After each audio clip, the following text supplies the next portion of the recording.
Ayan mga idol, may papakita ko sa inyo mga idol, isang magandang hapon.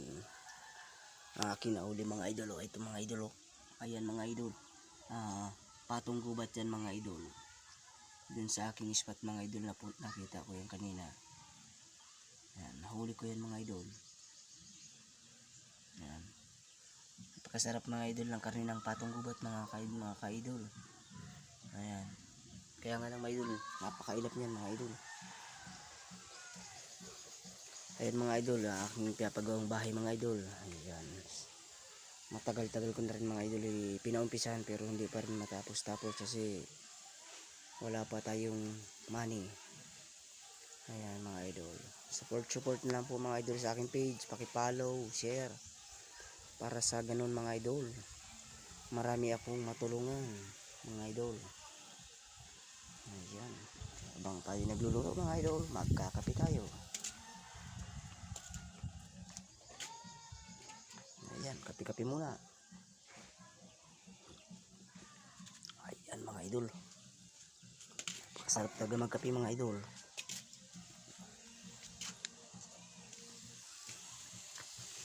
Pinahalo-haluin ng kaunti mga idol para maluto ang ating merindahan. Tsaka nga pala mga idol, kung di na niya natatanong, mahilig po akong magluto ng kung ano-ano mga merindahan mga idol, mga pang Pilipinong luto mga idol. Ayan, tungkol sa mga merindahan mga idol, number 1 ako dyan.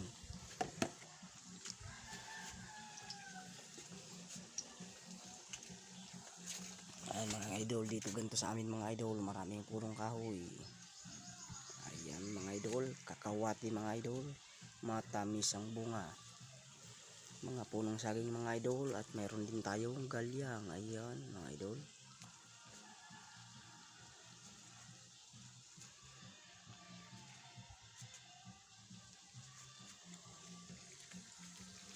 yan mga idol, mga ritang maluto.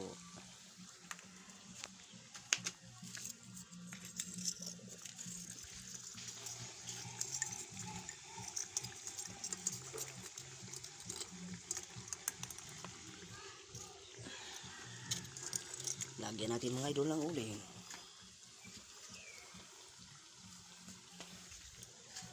Ating haluin mga idol.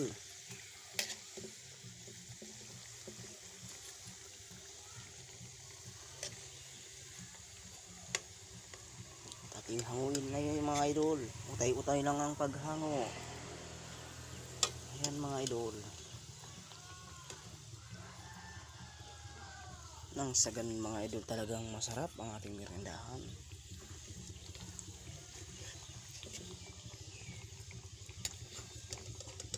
Ayan mga idol, shout out nga pala kay Tita Rose na nagbigay ng ating saging na niluto.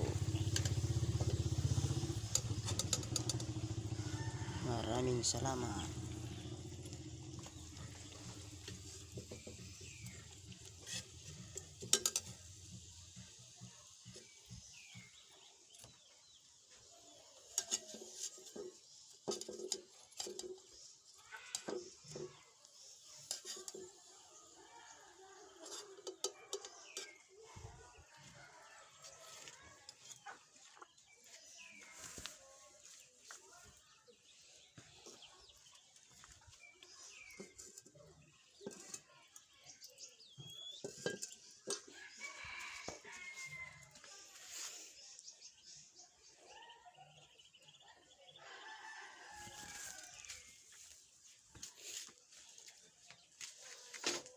Ayan mga idol, kung mapapansin yan mga idol, anong pangalan niya sa inyo mga idol?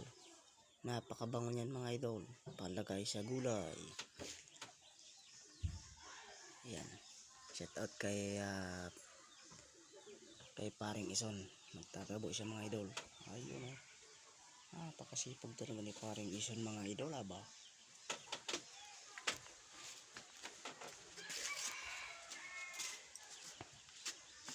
Ayan mga idol, pwede natin siyang isalang ulit.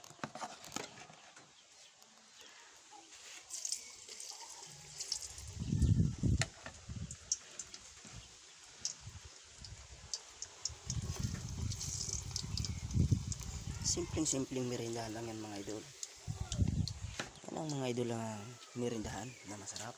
Simple lang. So hanggang dito na lang muna mga idol. Merienda time. Ayan, kape po muna tayo.